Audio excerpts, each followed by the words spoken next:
За сайн байцгаана уу? Би та бүхэндээ миний ажлыг хөнгөвчлөхөд маш том үүрэг болдог HP-ийн принтерийг товчхон танилцуулъя. За энэ принтер маань яадаг гэж шийдтэй вэ гэхээр сканерт нь, Canon-д нь хэвлэн за тэгээд фото бас хэвлэл хийж болдог. Цаас голохгүй.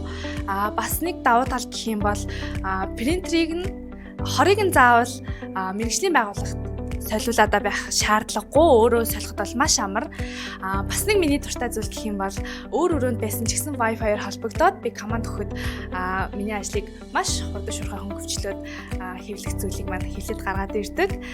Тэгээд манайх өрөөндөө дөрүүлээ суудаг. Тэгээд дөрүүлээ ингээ Wi-Fi-аар холбогдоод зэрэг команд өгөөд принтерээ ашиглах боломжтой байдаг. Тэгээд би яг шинэ ажилтнуудаа бас энэ принтерээ яаж ашиглах талаар заавар зөвлөмж өгөх маш дуртай. За тэгээд анхаарал хандуулсанд баярлалаа.